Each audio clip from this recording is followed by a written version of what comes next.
امام اعظم ابو حنیفہ کے راستے میں کیا آتا ہے؟ آپ پہنچ گئے، مناظرہ شروع ہونے لگا، تو امام صاحب نے فرمایا کہ میری ایک بات ہے، اس کے بعد گفتگو کرتے ہیں۔ آج بڑا عجیب منظر میں نے دیکھا، آج بڑا عجیب منظر۔ دہریوں نے پوچھا کہ قبلہ کیا دیکھا؟ فرمایا جب میں اس طرف آ رہا تھا نا تو میں دریا کے کنارے پہنچا، تو آگے نہ کوئی پل ہے نہ کوئی کشتی ہے، ظاہر ہے میں نے اس کو عبور کرنا تھا، تو دریا کے کنارے ساتھ ہی ایک نا درخت کھڑا تھا۔ میں نے دیکھا کہ وہ درخت ٹوٹتا ہے خود بخود، درخت ٹوٹتا ہے خود بخود، اور پھر اس کے پھٹے بن جاتے ہیں خود بخود، پھر اس سے کشتی تیار ہو جاتی ہے خود بخود، پھر وہ میرے سامنے دریا میں آ جاتی ہے خود بخود، میں اس میں بیٹھ گیا، وہ خود بخود چل کے اس کشتی نے مجھے تم تک پہنچا دیا ہے۔ اور دہریے تو جناب کھڑے ہو گئے، کہنے لگے او جی مسلمانوں کا وقت کا امام ہے، معاذ اللہ اتنا بڑا جھوٹ بھی کوئی ماننے کے لیے تیار ہے۔ بس یہی تو امام صاحب کی منشا تھی، یہی تو امام صاحب کی۔ کہنے لگے جی یہ بھی کوئی حد ہے جھوٹ کی کہ درخت خود بخود ٹوٹا ہو، خود بخود پھٹے بنے ہوں، خود بخود وہ جڑ گئے ہوں، خود بخود کشتی کی شکل بنی ہو، اور وہ خود بخود آپ کے سامنے آئی اور خود چل کے بھی آ گئی۔ کوئی جھوٹ کی حد ہوتی ہے امام صاحب؟ آپ غور تو کریں۔ لوگوں کو کہنے لگے دیکھو جی یہ تمہارا امام۔ امام صاحب نے فرمایا بس مناظرہ ہم جیت گئے ہیں، بس مناظرہ ہم۔ فرمایا بے ایمانو، ایک کشتی اگر خود بخود وجود میں نہیں آ سکتی تو یہ پوری کائنات کس طرح خود بخود چل رہی ہے، کس طرح وجود میں آ گئی ہے؟ سب کے سب دہریے خاموش ہو گئے، سب کے سب دہریے۔ اللہ کریم نے امام صاحب کو اتنا عقل سے نوازا تھا، اللہ کریم کا خاص کرم تھا۔ انشاءاللہ کبھی موقع ہوگا امام اعظم ابو حنیفہ کی جزئیات پر کلام ہوگا، جس سے ایمان تازہ ہوتا ہے۔ بڑے بڑے محدثین، حتیٰ کہ آپ کے کئی اساتذہ بھی ان مسائل سے عاجز آ گئے، جب آپ کے سامنے آپ نے فرمایا اس کا یوں حل نہیں نکل سکتا، اور پھر سوچ سوچ کے لوگ رہتے رہے، حل وہی تھا جو آپ نے فرما دیا تھا، حل وہی تھا جو آپ نے فرما دیا تھا۔ تو اس طرح کے کاموں سے پتہ چلتا ہے کہ اس کائنات کا کوئی مدبر ہے، مدبر حقیقی اللہ کی ذات ہے، وہی ذات اس پوری کائنات کو ما یلیق بشانی، جس طرح اس کے شان کے لائق ہے، پیدا فرمایا اور پھر اس کو چلا رہا ہے، پھر اس کو چلا رہا ہے۔ عقیدہ نمبر 4، اللہ کریم کی جو صفتیں ہیں، اللہ کریم کی جو نہ اس کی ذات کا عین ہے اور نہ ہی اس کی ذات کا غیر ہے۔ اب آپ کہیں گے عجیب بات ہے، کوئی بھی چیز ہوتی ہے وہ کسی چیز کی یا تو عین ہوتی ہے اس کی غیر ہوتی ہے، اور یہاں نظام ہے نہ اس کی صفتیں عین ذات ہیں نہ ذات سے جدا ہیں، نہ ذات سے۔ اس کا معنی سمجھیں، یعنی جو اللہ کریم کی صفات ہیں ان صفات ہی کو اللہ کی ذات کا نام دیا جائے، ایسی بات نہیں ہے، ایسی بات، اور اس طرح بھی نہیں ہے کہ اللہ کریم کی جتنی صفات ہیں وہ کبھی اللہ سے معاذ اللہ زائل ہو جائیں، کبھی اللہ سے۔ جس طرح میری ایک صفت ہے دیکھنا، ممکن ہے ابھی دیکھ رہا ہوں، اللہ نہ کرے مثال دے رہا ہوں، اس سے پناہ مانگتے ہیں ہم ایسی مصیبت سے، کچھ دیر کے بعد یہ آنکھیں دیکھنا ختم ہو جائیں، یہ ممکن ہے۔ ابھی میں چل سکتا ہوں، فالج کا اٹیک ہوتا ہے، کئی لوگ آپ کے سامنے ہیں جو چلنے سے معذور ہو گئے، سننے والے ہیں کئی لوگ آپ کے سامنے جو سننے سے معذور اور محروم ہو گئے، اسی طرح بولنے کی بات ہے۔ تو یہ ناممکن ہے، اللہ کی جو شان ہے جس طرح ہے وہ ہمیشہ اسی طرح ہی رہے گی، وہ ہمیشہ اسی طرح ہی، اس میں کوئی تغیر اور تبدل بھی نہیں آتا، کیونکہ تغیر اور تبدل اس میں آتا ہے جس کی کوئی حد ہو، حد ہوگی تو اس سے آگے بڑھے گا یا کم ہوگا، اور اللہ کریم ہر اعتبار سے حدود سے منزہ ہے، ہر اعتبار سے حدود سے کیا ہے؟ منزہ ہے، پاک ہے۔ عقیدہ نمبر 5، جس طرح اللہ کریم کی ذات قدیم ہے، ازلی اور ابدی ہے، اللہ کریم کی صفات بھی اسی طرح قدیم، ازلی اور ابدی ہیں. اللہ کریم کے سوا کسی ذات کو قدیم نہیں کہہ سکتے.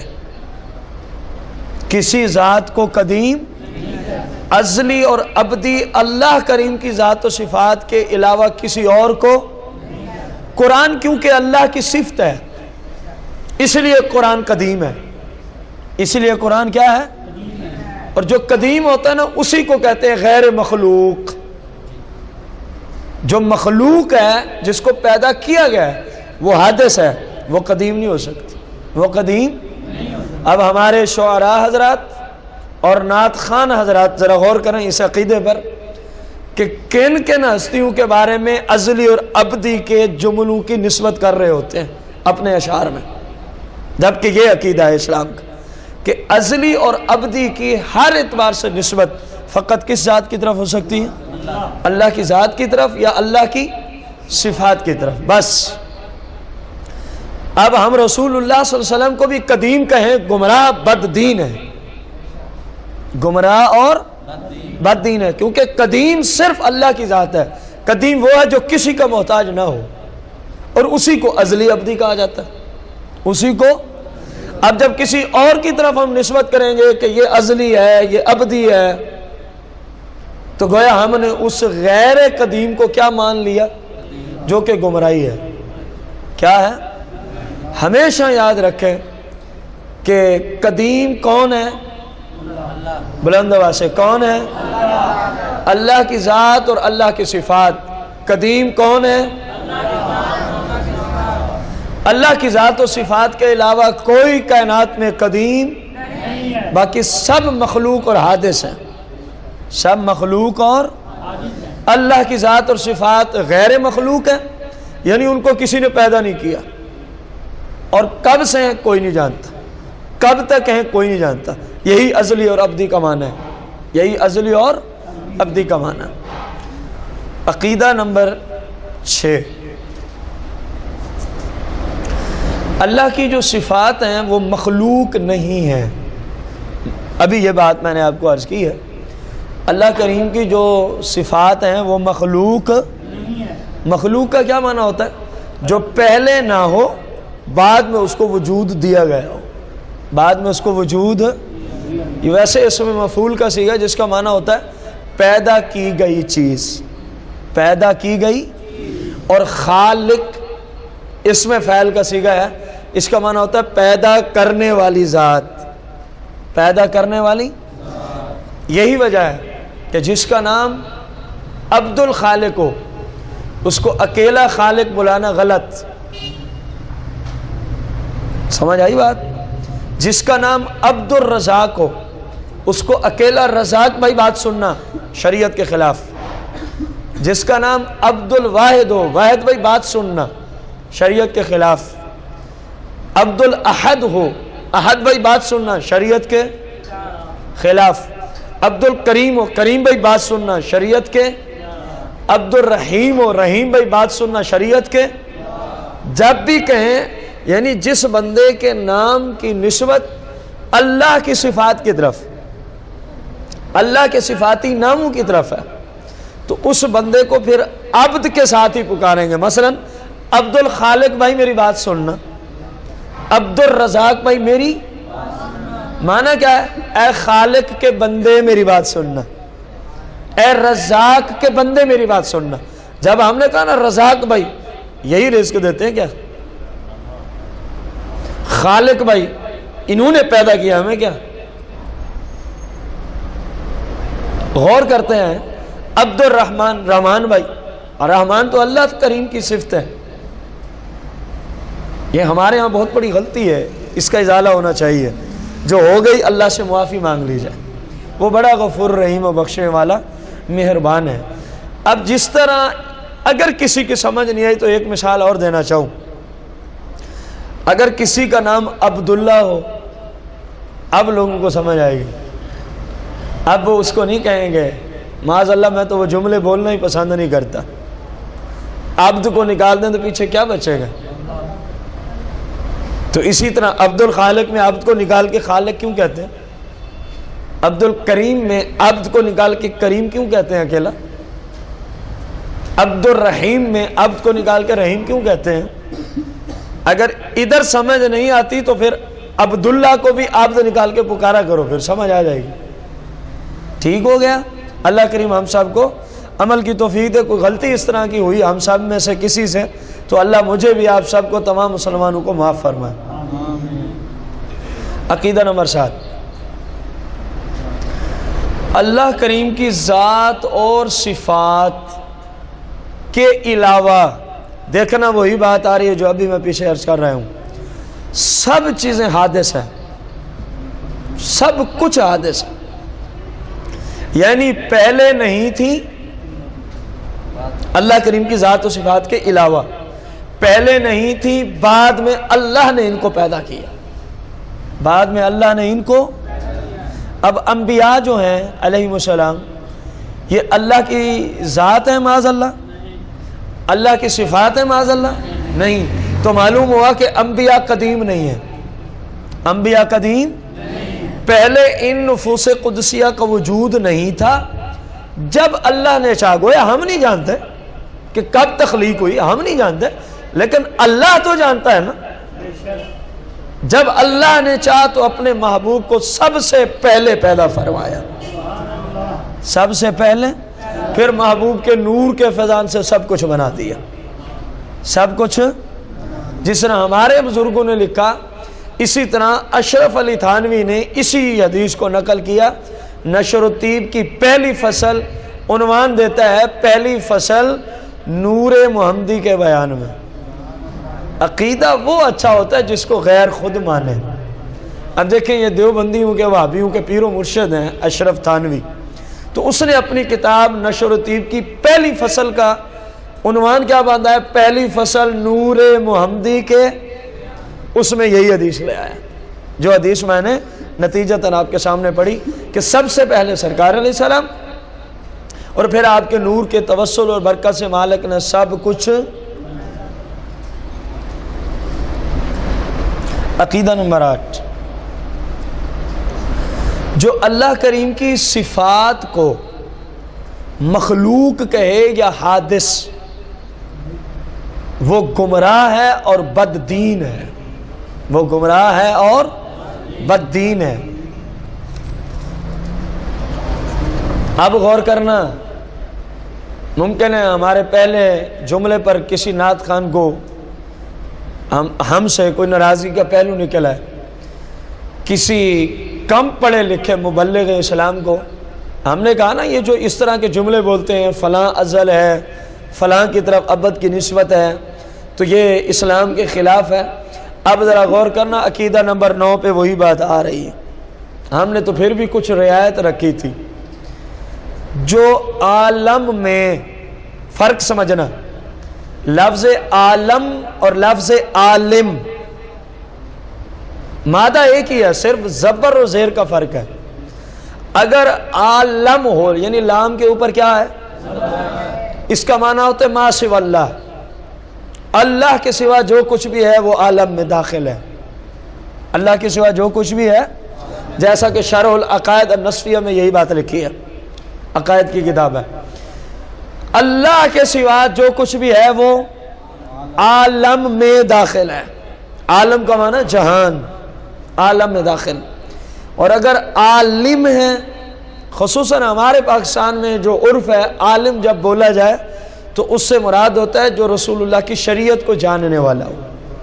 ہمارے پاکستان کی میں بات کر رہا ہوں، ممکن ہے باہر کسی ملک میں اس کا معنی عرف کے اندر کسی اور حیثیت سے استعمال ہوتا ہو، عربی لغت کی حیثیت سے لغوی معنی جاننے والا، اور ہمارے عرف میں عالم دین جو شریعت کو جاننے والا اس کو عالم سے پکارا جاتا ہے۔ اب غور کرنا، جو عالم میں اللہ کریم کی ذات اور صفات کے علاوہ کسی چیز کو قدیم مانے، کہے کہ یہ چیز بھی ازلی اور ابدی ہے، اسی کو قدیم کہتے ہیں، یا کسی چیز کے حادث ہونے میں شک کرے، جو حادث نہیں ہے نا، جو حادث ہے وہ قدیم ہے۔ مسئلے کو غور سے سمجھے، بندہ کہنا یہ چیز حادث نہیں ہے، خود بخود ڈیسائیڈ ہو گیا کہ یہ قدیم ہے. یہ کیا ہے؟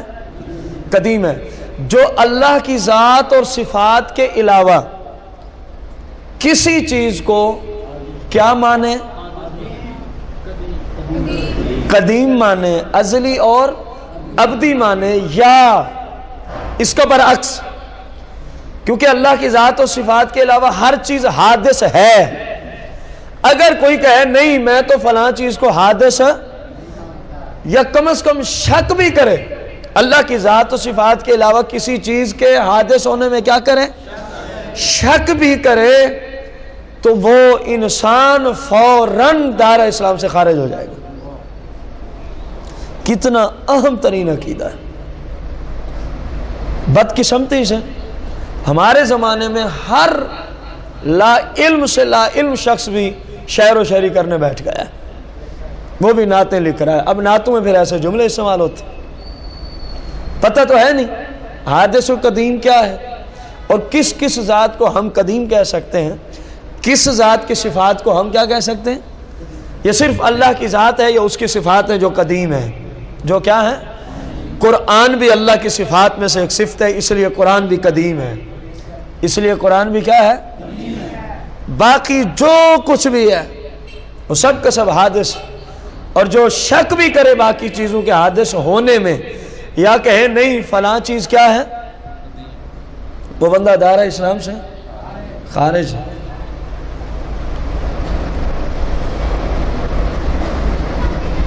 اور اس عبارت کو، اس فتوے کو قاضی ایاز نے شفا شریف کے اندر نقل کیا. اس فتوے کو امام اہل سنت مجدد دین و ملت مولانا شاہ امام احمد رضا خان رضی اللہ تعالی عنہ نے فتاوی رضویہ شریف جلد 27 کے اندر اس کو نقل فرمایا. آپ نے اسی کو امام احمد رضا خان رضی اللہ تعالیٰ عنہ کی ایک اور عقائد پر عربی زبان میں ایک کتاب، عربی زبان میں آپ نے ایک کتاب تصنیف فرمائی. اس کے اندر بھی آپ نے اسی بات کو کیا فرمایا کہ جو یہ عقیدہ رکھے وہ دائرہ اسلام سے. اب کم از کم کسی نعت خان کو، کسی مولانا صاحب کو ہمارے اس جملے پر اگر کوئی تشویش ہوئی ہو، ہم معذرت خواہ ہیں. یہ جس امام میں اہل سنت کے دن رات گیت گاتے ہو نا، یہ فتویٰ انہیں کا ہے. اور قاضی ایاز مالکی نے شفا شریف کے اندر یہ فتویٰ دیا. شفا شریف آپ کی بڑی مشہور و معروف کتاب ہے جو سرکار علیہ السلام کے حقوق کے متعلقہ لکھی ہے، جس میں یعنی جو گستاخ ہیں ان کا رد کیا گیا ہے سادہ لفظوں میں. جو سرکار کے گستاخ ہیں، سرکار کے اہل بیت کے گستاخ ہیں، صحابہ کے گستاخ ہیں. الغرض جس چیز کو سرکار سے نسبت ہو گئی، جس نے اس کی بے ادبی کی، قاضی ایاز نے شفا شریف میں اس کا رد کر دیا، اس کا گستاخ ہونا قرآن و حدیث سے ثابت کر دیا. اس کا گستاخ ہونا قرآن و حدیث سے کیا کیا ہے؟ ثابت کیا. عقیدہ نمبر 10، اللہ کریم کسی کا باپ نہیں ہے، کسی کا بیٹا، اللہ کریم کی کوئی بیوی. جو شخص اللہ کو باپ یا بیٹا یا اللہ کے لیے بیوی ثابت کرے، وہ اسی وقت سے کافر، وہ اسی وقت سے.